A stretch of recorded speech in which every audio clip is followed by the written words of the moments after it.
தம்பி முத்து வெங்கடேஷ் இதில் நம்ம ஊருக்கு மிகப்பெரிய துரோகம் செய்திருக்கிறோம். தயவு செய்து மக்கள் விழிப்போடு இருங்க. நல்லா தெரிஞ்சுக்கணும்.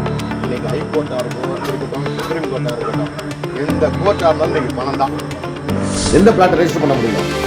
என் ஊர் ஸ்கூல் இடத்த, என் ஊர் சாலையை ஆக்கிரமிப்பு பண்ணி ஓவர்லாப் பண்ணி பிளாட்டு போட்டவங்கள, என் ஊர் பூங்கா இடத்த ஓவர்லாப் பண்ணி பிளாட்டு போட்டவங்கள, என் ஊர் ஆரம்ப பள்ளி இடத்துல ஓவர்லாப் பண்ணி பிளாட்டு போட்டவங்கள, என் ஊர் குடியிருப்பு கட்டணம் தடை செய்யப்பட்ட பகுதியை ஓவர்லாப் பண்ணி பிளாட்டு போட்டவங்கள தான் இந்த ஊர் மக்களுடைய உயிர் நாடியா இருக்கக்கூடிய பொது இடத்துக்கு எதிராக நீங்க செயல்படுறீங்க. மக்களுடைய பணம், ஆண்டு விழாக்காக கொடுக்கப்பட்ட பணம் 1.25 லட்சம் ரூபாய் இந்த வழக்கை உடனடியாக வச்சு நம்ம பொது இடத்தை காப்பாற்றணுங்கிறதுக்காக பயன்படுத்தப்பட்டு. எழில் நகர் பொதுமக்கள் அனைவருக்கும் வணக்கம். ஒரு முக்கியமான விஷயமா சில தகவல்களை பகிர்ந்துக்கணுங்கிறதுக்காக தான் இந்த காணொலியை பதிவிடுறேன். மிக கோபமாகவும் மிக வருத்தத்தோடும் இந்த செய்தியை பதிவிடுறேன். ஏன்னா நம்ம எழில் நகர் மக்களுக்கு மிகப்பெரிய துரோகம் நம்ம ஊரில் உள்ள சில அரசியல் பிழைப்புவாதிகளால் நிகழ்த்தப்பட்டிருக்கிறது. நான் ஒவ்வொரு முறையும் வாட்ஸ்அப் மூலமாக, அது எழுத்துச் செய்தியாக இருந்தாலும் சரி, ஆடியோ நோட்டாக இருந்தாலும் சரி, அல்லது காணொலி மூலமாக இருந்தாலும் சரி, தொடர்ந்து பல்வேறு காலகட்டங்களில் எழில் நகருடைய பொது இடங்கள் எவ்வளவு அவசியம், ஏன் அவசியம் என்று சொல்லியிருக்கிறேன். எழில் நகருடைய ஒவ்வொரு வளர்ச்சியிலும் எழில் நகருடைய பொது இடங்கள் அடங்கியிருக்கிறது. இன்னைக்கு எழில் நகரில் இத்தனை 5 நீர்த்தேக்க தொட்டிகள் உருவாக்கப்பட்டிருக்கு அப்படின்னா அது இந்த பொது இடங்கள் இருந்ததுனால தான். 2 ரேஷன் கடைகள் வந்தது இந்த பொது இடங்களால தான். இன்னைக்கு இருக்கிற சமுதாய கூடம் பொது இடம், இன்னைக்கு இருக்கிற நர்சரி பொது இடத்தால தான், இன்னைக்கு இருக்கிற சமூக காடு பொது இடம் தான். இப்படியாக ஒவ்வொரு வளர்ச்சியிலும் எழில் நகருடைய பொது இடங்கள் அடங்கியிருக்கு. இப்போ நம்மளுடைய எழில் நகர் செம்மங்குளம் ஊராட்சியாக தனியாக பிரிந்திருக்கிறது, அதற்கான சூழலை உருவாகி கொண்டிருக்கிறது என்று சொல்கிறோம். நாளைக்கு இந்த எழில் நகருக்காகவே ஒரு விஓஓ அலுவலகம் உருவாகும், ஊராட்சி அலுவலகம் உருவாகும். இதெல்லாம் எங்கே இருக்கும்? இந்த பொது இடங்கள் இருந்தால் தான் இருக்கும். நாம் ஆயிரக்கணக்கான மக்கள் இந்த பகுதியில் வசிக்கிறோம். நமக்கான விழா நடத்துவது, நமக்கான போக்குவரத்து, இதையெல்லாம் கருத்தில் கொண்டு தான் இத்தனை பொது இடத்தையும் பாதுகாக்க வேண்டும் என்று எழில் நகர் வளர்ச்சி சங்கம் தொடர்ந்து உழைத்துக் கொண்டிருக்கிறது. இது ஏதோ இப்போது நடந்து கொண்டிருக்கக்கூடிய போராட்டம் அல்ல. 1990களிலிருந்தே நம்முடைய முன்னோர்கள் தொடர்ந்து இதுக்காக போராடிட்டு இருக்காங்க. அப்போ எதிராளிகள் யார் அப்படின்னா, ரம்யா அவர்களுக்கு முன்னால் இருந்த 2 ஊராட்சி மன்ற தலைவர்களும் இந்த 7 லேஅவுட், எழில் நகரில் இருக்கக்கூடிய 7 லேஅவுட்டுகளை போட்ட ஓனர்களோட இணைந்து கொண்டு இந்த பொது இடங்களை கூட்டாக இணைந்து பல்வேறு பொது இடங்களை பிளாட்டு போட்டு விற்றுருக்கிறாங்க. அதுக்கு ஆதாரம் எல்லாம் இருக்குது. பல முறை பல இடங்களில் நான் சொல்லியிருக்கிறேன். அப்போ விற்கும்போது அதை வாங்க வைக்கிறதுல இவெல்லாம் சேர்ந்து தானே எதிர்த்துட்டு இருக்காங்க, இவனில் யாரையாவது ஒருத்தரை வாங்க வச்சிடணும்னு சொல்லி சம்பளம் கொண்டவர்களை ஈர்த்து அவர்களுக்கு மலிவான விலையில் அந்த பொது இடத்தை வாங்க வைக்கிறது. அதன் மூலமாக நம்முடைய முன்னோர்களில் சிலரே பொது இடங்களை வாங்கி அல்லது பொது இடங்களை வாங்குவவர்களுக்கு ஆதரவாக இருந்து நம்மிடமிருந்து பிரிந்தும் இருக்கிறார்கள். ஆனால் தொடர்ந்து வளர்ச்சி சங்கம் அவர்களை எதிர்த்தும் பொது இடங்களை பாதுகாப்பதற்கும் தொடர்ந்து உழைத்துக் கொண்டிருக்கிறோம். இந்த போராட்டத்தில் வெறும் கோர்ட்டில் கேஸ் போட்டது மட்டுமல்ல, போலி வழக்குகளை, குற்ற வழக்குகளை சந்தித்திருக்கிறோம். செயினத்தை அடிச்சு பிடிக்கிட்டாங்கன்னு கூட கம்ப்ளைண்ட். இதெல்லாம் நடந்திருக்கு இந்த ஊரில். தீவிரவாத அமைப்பு உருவாயிருச்சு அப்படின்னு சொல்லி கம்ப்ளைண்ட். இங்கே அவனை கொல்ல பார்த்தோம், இவனை கொல்ல பார்த்தோம் அப்படின்னு கம்ப்ளைண்ட். சிறைச்சாலைக்கே போயிருக்கோம், கட்சியில் சேர சொல்லி அடித்தாங்க அப்படின்னு ஒரு போலி கம்ப்ளைண்ட். இப்படியாக பொய் வழக்குகள் தொடர்ந்து, தாக்குதல் தொடர்ந்து நடந்துகிட்டு தான் இருக்கு. இதையெல்லாம் தாங்கிக் கொண்டும் கூட நம்முடைய முன்னோர்கள் ரிட்டையர்ட் எம்ப்ளாயிஸ் முதற்கொண்டு தலைமறைவாக இருக்கிறாங்க. 2 நாட்கள் இவ்வளவு சிரமப்பட்டு, இவ்வளவு உழைப்பை கொடுத்து, இவ்வளவு தியாகத்தை செய்து வீட்டில் இருக்கவங்களாம் உனக்கு இதெல்லாம் தேவையா அப்படின்னு கேட்கும்பொழுது கூட அவர்களையும் சமாளித்து இந்த ஊருக்காக, இந்த ஊர் மண்ணை காப்பாற்ற வேண்டும் என்று நம்முடைய முன்னோர்கள் உழைத்துக் கொண்டிருக்கிறார்கள். இன்றும் எழில் நகர் வளர்ச்சி சங்கம் அவர்களோடு இணைந்து தொடர்ந்து உழைத்துக் கொண்டிருக்கிறது. அப்போ நம்மளுடைய 5வது வரைபடம் பின்னாடி இருக்கிற அந்த நீர்த்தேக்க தொட்டி, கரையில் இருக்க நீர்த்தேக்க தொட்டி பக்கத்தில் இருக்கக்கூடிய அந்த இடம், அது மேல்நிலைப்பள்ளி விளையாடும் இடம், அதுக்காக ஒதுக்கப்பட்ட இடம். அந்த ஸ்கூல் இடத்துல பிளாட்டு போட்டிருக்காங்க. அந்த பிளாட்டை போட்டவங்க தொடர்ந்து ரம்யா ஊராட்சி மன்ற தலைவரானதுக்கப்புறம் அந்த பிளாட்டை விற்பதற்கும் இல்லை அவங்க வீடு கட்டுவதற்கும் அவங்க பொசிஷனில் கொண்டு வருவதற்கு நிறைய முயற்சி செஞ்சாங்க. ரம்யா என்ஓசிங்கிற திட்டத்தின் மூலமாக ஊராட்சி மன்ற தலைவராக சிறப்பாக செயல்பட்டு அப்படி எந்த பிளாட்டு கைமாறாமல், அது ஒரு அன்அப்ரூவ்டு பிளாட், அதுக்கு நான் அப்ரூவல் கொடுக்க முடியாது, நீங்கள் விற்க முடியாது அப்படின்னு சொல்லி தடுத்து வச்சிருந்தாங்க. அப்போதே கூட 2022 ஏப்ரல் 11ஆம் தேதி அங்கே பிளாட் வாங்கின 2 நபர்கள் நம்ம எங்கள் வீட்டுக்கு தேடி வர்றாங்க. ரம்யா அவர்கள் வந்து உடனே ராஜ் எங்கே இருக்கிறது மாதிரி விளக்கம் கொடுக்கணும், கொஞ்சம் வாங்கன்னு சொல்லி கூப்பிட்றாங்க. நானும் வீட்டுக்கு வரேன். வந்து உங்ககிட்ட பேசுகிறேன், இது வந்து ஸ்கூல் இடங்க, நீங்கள் ஸ்கூல் இடத்த தெரியாமல் வாங்கியிருக்கீங்க, உங்ககிட்ட சொல்லலை இது ஸ்கூல் இடம்னு, நீங்கள் ஏமாத்திட்டீங்க, அது எங்களுக்கு புரியுது. ஆனால் இது எங்கள் ஸ்கூல் இடம், நாளைக்கு எங்களுக்கு டெவலப்மெண்ட்ஸ் வரும்போது இந்த இடமெல்லாம் எங்களுக்கு தேவை, இது எங்களால் விட்டு கொடுக்க முடியாதுன்னு நிறைய எக்ஸ்பிளைன் பண்ணுறேன். இல்லை நான் வந்து டிடிசிபி வாங்கியிருக்கேன். நீங்கள் வாங்கின டிடிசிபி வந்து சோல்டு பிளாட் ஃப்ரேம் ஒர்க். ஒரு தனி நபர் 2 ஏக்கர் நிலம் வச்சிருக்காரு. அந்த 2 ஏக்கர் நிலம் தரிசாக கிடக்கு, ஒன்றுமே பயன் இல்லாமல் கிடக்கு. அவர் பேரில் உள்ள நிலம் அவர் பிளாட் போட்டார் ஊராட்சி மன்ற தலைவர்கிட்ட கேட்டுட்டு. அப்படி கேட்டால் அந்த பிளாட்டை வாங்கினவங்க டிடிசிபியில் அப்ளை பண்ணி சோல்டு பிளாட் ஃப்ரேம் ஒர்க் அடிப்படையில் தனி நபர் இப்போ டிடிசிபி வாங்கிக்கலாம். அதே போல் வயலாக இருக்குது, அவர் ஊராட்சி மன்ற தலைவர் கேட்டு பிளாட் போட்டிருப்பார், அவங்க மாற்றிக்கலாம். ஆனால் இது அப்படி இல்லைங்க, இது வந்து டிடிசிபி அப்ரூவ் கொடுத்தது, இது மேல்நிலைப் பள்ளிக்காக கொடுக்கப்பட்டது.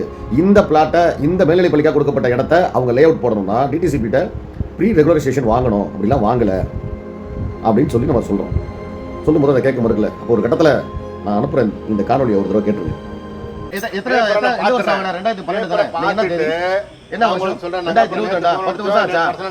நல்லா தெரிஞ்சுங்க, நம்ம பணம் எடுக்காம போறது கிடையாது, எடுக்கவும் முடியும் நம்மளால. அதுக்கு உண்டான இன்னைக்கு நல்லா தெரிஞ்சுக்கோங்க, இன்னைக்கு ஹைகோர்ட்டா இருக்கட்டும், சுப்ரீம் கோர்ட்டா இருக்கட்டும், எந்த கோர்ட்டா இருந்தாலும் இன்னைக்கு பணம் தான். நீங்க எந்த கோர்ட்டா இருந்தாலும் பணம் கிடையாது, மக்களுக்கு நியாயத்தை தான் சொல்றாங்க நீதிமன்றம். அதை மாதிரி அதுதான் இல்ல, நம்ம ஏன் பண்ணுது கட்டளையா பாத்துக்கலாம், பணத்தை நமக்கு எடுக்க தெரியும் எப்படின்னு. பிரதர் மறுபடியும் சொல்றேன், இந்த வாயை மட்டும் தயவு செய்து விடாதீங்க. இல்ல நம்ம என்ன சொல்றோம், இல்ல நம்ம என்ன சொல்றோம், நம்ம இடத்தை எடுக்கணும்னு சொல்றோம். எப்படி எடுக்கணும் எங்களுக்கு தெரியும்னா, என் ஊர் நிலத்தை எப்படி காப்பாற்றணும் எங்களுக்கு தெரியும். அது நீங்க சொல்லுங்க. என் ஊர் பொது இடத்தை, என் ஊர் பள்ளிக்கூட இடத்தை, என் ஊர் விளையாட்டு இடத்தை எப்படி பாதுகாக்கணும் எனக்கு தெரியும். பணம் கொடுத்து வாங்கி நீ என்னமோ என்கிட்ட சவால் பேசுறேன். அந்த காணொலியில் அவர் என்ன சொல்லியிருக்காரு பார்த்தீங்களா? உயர்நீதிமன்றமாக இருந்தாலும் சரி, உச்சநீதிமன்றமாக இருந்தாலும் சரி, இப்போ எல்லாம் காசு தான் அப்படிங்கிறார். அப்பவும் உயர்நீதிமன்றத்தின் மீதும் உச்சநீதிமன்றத்தின் மீதும் நம்பிக்கை வைத்து நானும் தொடர்ந்து வாதிடுறோம். அங்கே நீதிமன்றத்தில் நியாயம் தாங்க சொல்லுவாங்கன்னு சொல்றோம். அதுக்கப்புறம் திரும்ப பேசுறாங்க, எங்களுக்கு எப்படி பார்த்துக்கணும்னு தெரியும் அப்படிங்கிறாங்க. நாங்கள் சத்தம் போட்டு அனுப்புறோம். என் கூட அச்சு செக்டாருடைய துணை செயலாளர் சிவசங்கரன் இருந்தார். அப்போ அந்த முடிந்த 2 மாதத்தில் ஆகஸ்ட் மாதத்தில் அவங்க மீண்டும் அதே அவங்க சொன்னது போல நீதிமன்றத்தில் வழக்கு போடுறாங்க. இது போல நான் முறையாக தான் வாங்கியிருக்கிறேன், டிடிசிபி வச்சிருக்கிறேன் அப்படின்னு சொல்றாங்க. அந்த வழக்கில் என்னையும் சேர்த்துறாங்க. ஏன்னா நான் தான் ஒரு பொசிஷன் போகும்போது தடுக்கிறேன், ஜேசிபி வச்சு க்ளீன் பண்ணும்போது தடுக்கிறேன். அப்படிங்கிறதுனால என்னையும் சேர்க்குறாங்க. இளைஞர் அனைத்து மக்கள் வளர்ச்சி மன்றம் அன்னைக்கு இருந்த பேரை போட்டு அதோட பொதுச்செயலாளர் ராஜ்குமார்னு போடுறாங்க. ஆனால் எனக்கு உண்மையாகவே மிக வருத்தமாக இருக்கிறது, நீதிபதி என்னைக்கு அந்த கேஸை அட்மிட் பண்ணிக்கிறாரோ, அவர் எடுத்து பார்க்குறாரோ, வழக்கை எடுத்து கட்ட பிரிச்சு அதை விவாதிக்கிறாங்களோ, அன்னைக்கே அது தீர்ப்பாயிடுது அவர்களுக்கு சாதகமாக. இந்த மேல்நிலைப் பள்ளி இடத்துல போட்டதெல்லாம் நீங்கள் வந்து எடுத்துக்கலாம். சாலை, பூங்கா எல்லாமே மிஸ்மேட்ச் ஆகிருக்கு, எல்லாமே ஓவர்லாப் பண்ணியிருக்காங்க. குடியிருப்பு கட்டணம் தடை செய்யப்பட்ட பற்றி ஓவர்லாப் பண்ணியிருக்காங்க. அதெல்லாம் எடுத்துக்கலாம்னு போட்டாங்க. அப்போ நாங்கள் திரும்ப இந்த தீர்ப்பு வந்ததுக்கப்புறம், இந்த தீர்ப்பு முதல்ல யார் திரும்ப எனக்கு அனுப்பிச்சது? எனக்கு, என்னுடைய சகோதரர் ரஞ்சித்துக்கு, முன்னாள் ஊராட்சி மன்றத்தில் ரம்யா அவங்களுக்கு எல்லாம் யார் அனுப்பிச்சது? தம்பி முத்து வெங்கடேஷ் தான் அனுப்புறாரு. என்னென்ன அனுப்புறாரு? நாங்கள் சாதிச்சிட்டோம் பார்த்தியா அப்படிங்கிற பெருமிதத்தோட அதை அனுப்புறாரு. அந்த எங்களுக்கு தீர்ப்பு வந்து சினிமா நீங்கள் தடுக்க முடியாது அப்படிங்கிற மாதிரி அனுப்புறாரு. அதற்கு பின்னாலும் நாங்கள் வந்து தொடர்ந்து இயங்குகிறோம். எப்படிங்க என்ன அவரே கோர்ட்டில் வாதியே எங்களை வந்து கேஸில் என்ன சேர்த்துருக்காரு. ஏன் என்ன சேர்த்துருக்காருன்னு நீங்கள் ஒரு தடவை கேட்கல, ஒன் தரப்பு என்னன்னு கேட்கல அப்படின்னு சொல்லி நாங்கள் மறுபடியும் ஒரு அப்பீல் போகிறோம். அப்பீல் போகும்போது தான் ஸ்டே போடுறாங்க, ஒட்டுமொத்த சர்வே நம்பருக்கும் போடுறாங்க. அந்த ஒட்டுமொத்த சர்வே நம்பருக்கும் ஸ்டே போடும்போது நல்ல பிளாட் வாங்கியிருக்க, முறையாக டிடிசிபி அப்ரூவ் வாங்கியிருக்க பிளாட்டும் தடை செய்யப்படுது. அப்புறம் அதுக்கும் போராடி இளைஞர் வளர்ச்சி சங்கம் தொடர்ந்து போராடி அந்த இது வந்து பொது இடத்துக்காக நாங்கள் போட்டு வழக்குங்க, ஏன் எல்லா பிளாட்டும் ஸ்டே போட்டுறேன்னு சொல்லியிருக்கீங்க, அப்படிலாம் தீர்ப்பு ஒன்றும் கிடையாது அப்படின்னு அதற்காக தொடர்ந்து போராடி நல்ல பிளாட்டுகளை சேல்ஸ் பண்ணுவதற்கான வேலையை வளர்ச்சி சங்கம் பார்த்துருச்சு. ஆனால் அதுக்கப்புறம் அன்அப்ரூவ்டு பிளாட்டை அப்படியே ஹோல்ட் பண்ணி வச்சிருக்காங்க. இப்போ மீண்டும் ஒரு தீர்ப்பு வந்திருக்கு. இந்த தீர்ப்பு கிடைப்பதற்காக நிறைய அதிகாரங்கள் பயன்படுத்தப்பட்டிருக்கு அப்படிங்கிறத நான் தெரிஞ்சுக்கிட்டு இருக்கேன். நிறைய தெரிய வருது. தம்பி முத்து வெங்கடேஷ் இதில் நம்ம ஊருக்கு மிகப்பெரிய துரோகம் செய்திருக்கிறார். இது எல்லாத்துக்கும் தெரியும், யாரும் ஒளிமுறைவாலாம் இல்லை. அவர் சும்மா ஃபேஸ்புக்லையும் இல்லை வாட்ஸ்அப்லையும் பொது இடத்துக்காக நாங்கள் ஆதரவாக இருக்கிறோம் நடிக்கிறார், போலியாக நடிக்கிறார், மக்கள் மத்தியில் நடிக்கிறார். இந்த வழக்கு எதுக்கான வழக்குன்னு நல்லாவே தெரியும். இளைஞர் வளர்ச்சி சங்கம் வாங்கியிருக்கிற ஸ்டே அன்அப்ரூவ்டு பிளாட்டுக்கு, எங்கள் ஊர் பொது இடத்தை, இளைஞர் பொது இடத்தை காப்பாற்றுங்கிறதுக்காக வளர்ச்சி சங்கம் செய்த செயல். ஆனால் தம்பி முத்து வெங்கடேஷ், நம்முடைய நாடாளுமன்ற உறுப்பினர் அண்ணன் துரை வைகோ அவர்கள் இங்கே நீர்த்தேக்க தொட்டி திறப்பதற்கு சில தினங்களுக்கு முன்னாடி வந்தபோது வளர்ச்சி சங்கம் வந்து ஸ்டே வாங்கிடுச்சு, இங்கே பிளாட் எல்லாம் ரெஜிஸ்டர் பண்ண விட மாட்டாங்க. எந்த பிளாட்டப்பா? எந்த பிளாட்டை? அன்அப்ரூவ்டு பிளாட்டை. மற்ற பிளாட்லாம் இங்கே டிடிசிபி அப்ரூவ் வாங்கி முறையாக கட்டி அப்ரூவ் வாங்கி வீடு கட்டிட்டு இருக்கவங்களுக்குலாம் எந்த பிரச்சனையும் கிடையாது. வளர்ச்சி சங்கம் தான் அதையும் தீர்த்து வச்சுச்சு. ஆனால் நீங்கள் சொல்கிற அன்அப்ரூவ்ட் பிளாட் யார், எங்கே உள்ளவங்க, எந்த பிளாட் ரெஜிஸ்டர் பண்ண முடியல? என் ஊர் ஸ்கூல் இடத்த, என் ஊர் சாலையை ஆக்கிரமிப்பு பண்ணி ஓவர்லாப் பண்ணி பிளாட் போட்டவங்கள, என் ஊர் பூங்கா இடத்த ஓவர்லாப் பண்ணி பிளாட் போட்டவங்கள, என் ஊர் ஆரம்ப பள்ளி இடத்துல ஓவர்லாப் பண்ணி பிளாட் போட்டவங்கள, என் ஊர் குடியிருப்பு கட்டணம் தடை செய்யப்பட்ட பகுதியை ஓவர்லாப் பண்ணி பிளாட் போட்டவங்கள தான் தடுத்தோம். ஆனால் அவர்களுக்கு ஆதரவாக நாடாளுமன்ற உறுப்பினர்கிட்ட பேசியது நீங்க. அங்கே உள்ள மக்கள் யாராவது இல்லைன்னு சொல்ல முடியுமா? ஆக இந்த ஊர்ல வச்சுக்கிட்டு இந்த ஊர் மக்களுடைய உயிர் நாடியா இருக்கக்கூடிய பொது இடத்துக்கு எதிராக நீங்க செயல்படுறீங்க. மிக வேதனையா இருக்கு.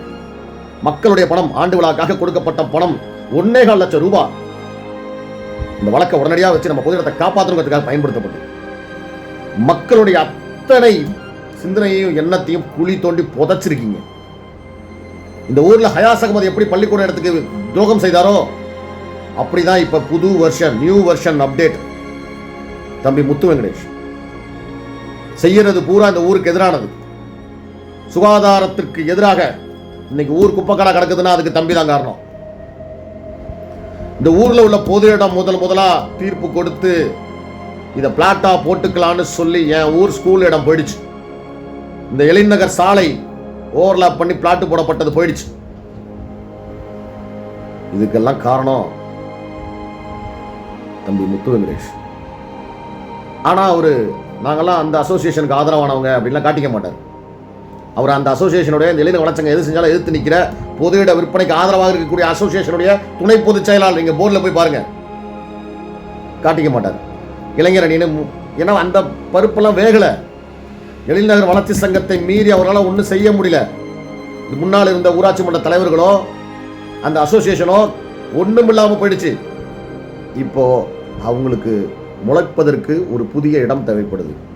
அந்த இடமாக உருவாகி இருக்கிறது தான் எழில்நகர் இளைஞரணின்னு போலி இளைஞரணி. அது ஒரு கட்சியினுடைய இளைஞரணி.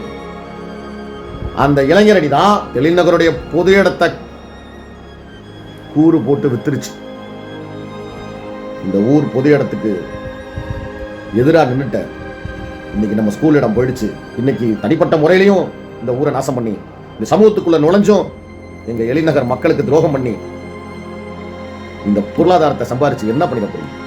ஏற்கனவே இருந்த பொது இட ஆக்கிரமிப்பாளர்கள் இந்த எழில்நகர் துரோகியுடைய இன்னொரு புது வடிவ முகம் அப்படிங்கிறது தான் உண்மை அப்படிங்கிறத வெளிப்படுத்துவதற்கான காணொளி தான் இது.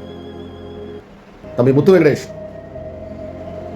இதனால் எழில்நகர் மக்கள் இன்னும் பல பொது இடங்களை இழக்க போறாங்க.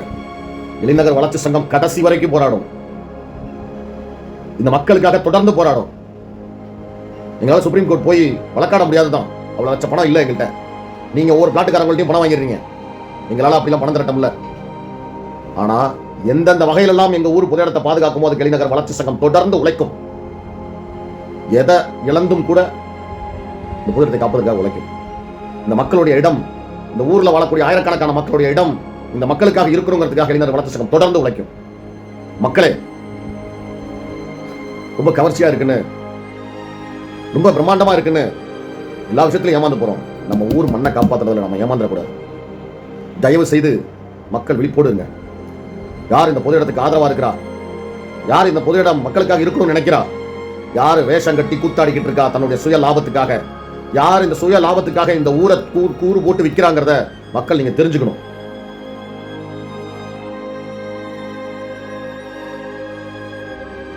நன்றி.